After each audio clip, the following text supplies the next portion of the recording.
짜장면의 역사를 살펴보기 위해서는 역시 인천의 개항을 살펴볼 필요가 있습니다.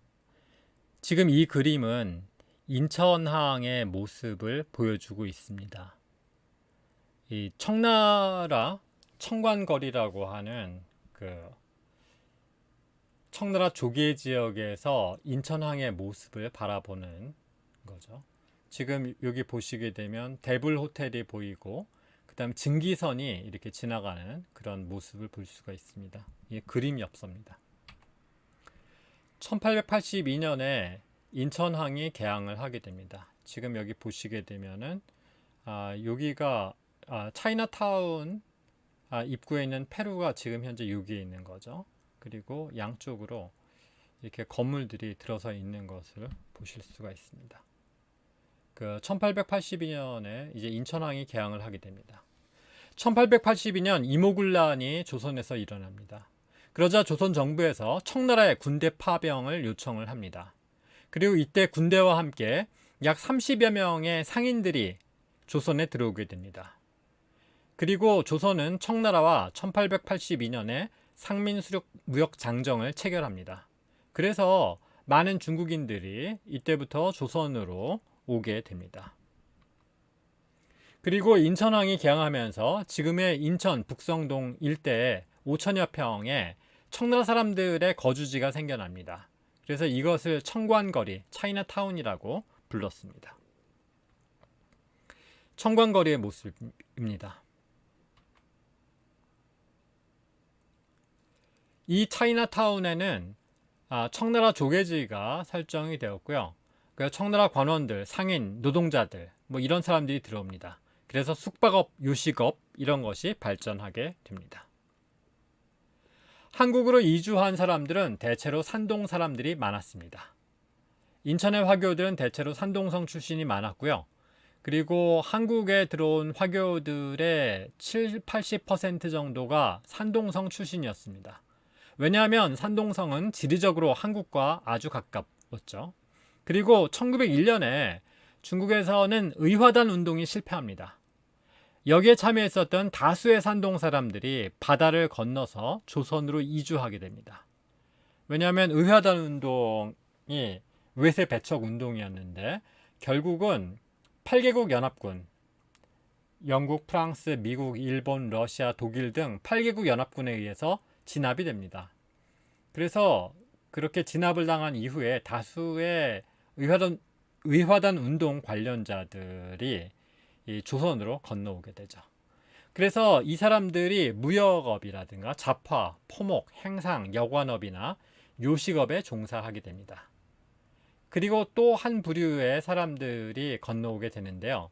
중국인 노동자들, 화공이라고 하는데 이제 쿨리라고도 불렸습니다. 하급 노동자들이었습니다. 이 사람들은 이제 봄이 되면 산동성에서 조선으로 건너와서 일을 하고 겨울이 되기 전에 이제 돌아가는 계절적인 노동자였습니다.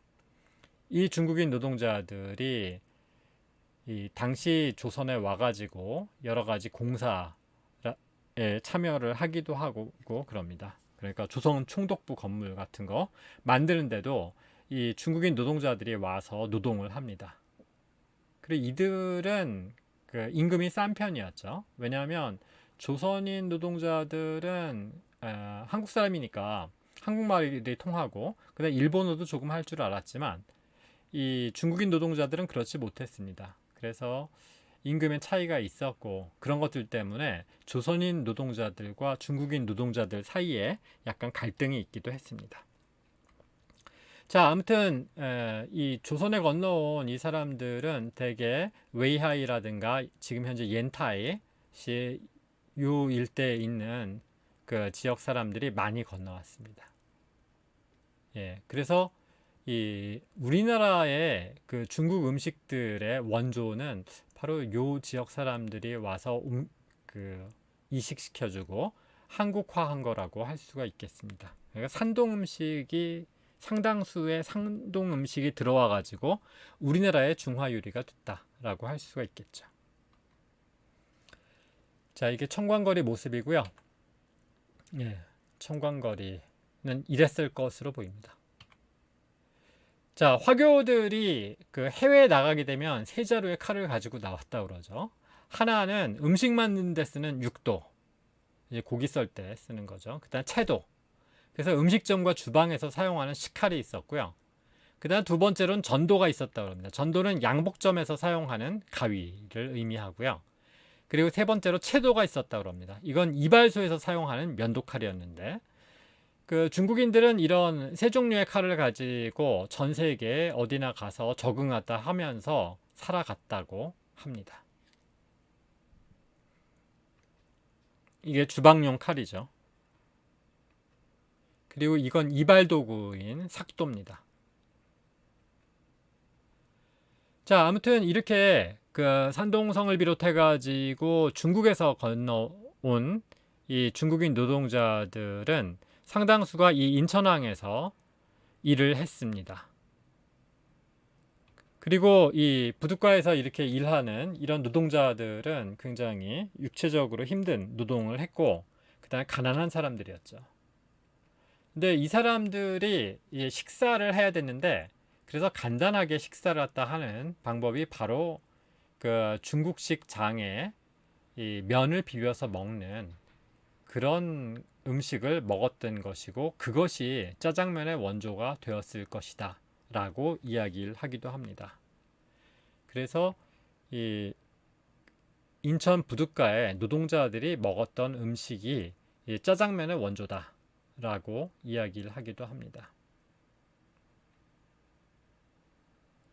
그래서 이 노동자들이 먹었던 음식은 중국식 춘장에 수타면 그 중국에서 라면이라고 그러죠. 이 쭉쭉 잡아 늘려 가지고 음식을 그 면을 뽑아내서 만드는 겁니다. 그래서 자신의 고향에 산동성에서 먹었던 그 짜장면을 만들어서 먹었는데, 이것이 한국에서 짜장면 보급이 시작된 계기라고 이야기를 합니다. 그래서 이렇게 앉아서 이제 면을 비벼서 먹었고, 이 면이 널리 보급이 되기 시작했다는 거죠. 지금 중국에 가시면 중국에도 짜장면이 있습니다. 노북경 짜장면. 그래서 짜장면이 있는데요. 중국식 짜장면은 보게 되면 뭐 종류가 여러 가지가 있지만, 그 북경 짜장면은 면이 있고 그 다음에 장이 있습니다. 중국식 된장이죠. 장이 있고 여기에 각종 채소를 같이 넣어서 비벼서 먹습니다. 그래서 중국 짜장면은 볶는 과정에서 전분을 넣지 않고 물기가 없습니다. 그래서 뻑뻑하고 장의 양도 아주 적습니다. 그러나 그 대신에 한국의 짜장보다 많이 짭니다. 그래서 조금만 넣어도 짜니까 너무 많이 넣게 되면은 그 짜서 먹기 힘들어질 수 있습니다. 그리고 중국 짜장면은 오이나 콩, 숙주, 파, 샐러리 뭐 이런 각종 야채나 면이 함께 나옵니다. 다만 우리와 다른 것 중에 또 하나는 단무지나 양파 같은 건 나오지 않습니다. 그래서 결국 중국식 짜장면은 볶은 면장에 각종 채소를 면에 넣고 비벼서 먹는 것이다 라고 할 수가 있겠습니다. 그래서 이렇게 되죠. 비비게 되면. 자, 한국에서 춘장이라고 부르는 짜장면 소스가 있습니다. 이것을 중국에서는 면장이라고 합니다. 면장은 중국 산동 지역이 원산지입니다. 중국에서는 양파를 찍어 먹을 때나 북경 오리구이를 밀전병에 싸 먹을 때 사용하는 장입니다. 면장은 밀가루하고 콩으로 메주를 띄운 뒤에 소금물을 붓고 햇볕에 쬐어서 만듭니다. 밀가루를 섞고 장을 뒤적여 속까지 까맣게 만드는데 한국 짜장처럼 까맣지는 않습니다. 왜냐하면 한국 짜장은 원래 까만 게 아니고 캐러멜 색소를 집어 넣어 가지고 까맣게 만드는 겁니다. 그래서 좀 차이가 있습니다.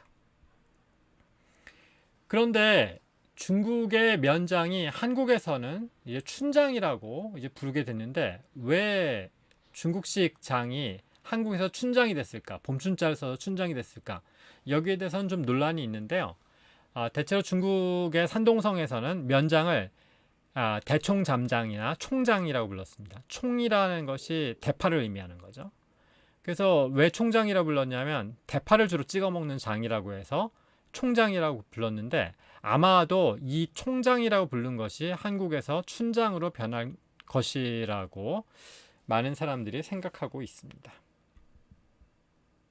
예, 그래서 중국식 그 면장, 중국식 총장이 한국에서는 춘장이 된 거죠. 예, 아무튼 그 이 우리나라 짜장면하고 중국의 면하고 가장 유사한 건 베이징이나 산동 지역의 그 짜장면이 우리나라의 짜장면과 비슷한 원조라고 할 수가 있겠습니다. 그래서 결국 그 이 산동 지역에서 먹던 그 장에 비벼 먹는 그런 음식이 개항 이후에 우리나라에 들어왔고 한국식으로 변화 발전한 것이라고 할 수가 있겠습니다. 그러니까 이 짜장면은 탄생지는 중국이지만 한국에 들어와 가지고 한국식으로 변화해서 널리 보급이 됐고, 한국의 음식으로 가공된 다음에 다시 중국에 소개가 되는 그런 모습을 보이고 있습니다. 일본의 식민지 시대의 짜장면을 보게 되면 1934년에 식민지 조선에서 별건곤이라고 하는 잡지가 발간됐는데요. 이 별건곤 잡지에서 이 짜장면은 장조림이나 냉면과 함께 특별한 때 먹을 수 있는 귀한 음식으로 소개가 되고 있습니다. 당시의 짜장면은 간짜장이었습니다. 그래서 재료를 전분 없이 센 불에 강하게 볶아냈고요. 그 다음에 당시에는 가격이 상당히 비쌌던 계란을 얹었습니다. 그래서 원가가 상당히 나가는 고급 음식이었다고 할 수가 있겠습니다. 그리고 개항 이후에 일본 제국주 시대의 중화 요리, 중국 음식은 중국인들이 만들어서 주로 중국 사람들이나 일본 사람들이 소비하던 그런 요리였고, 그래서 상당히 좀 비싼 음식에 속했습니다.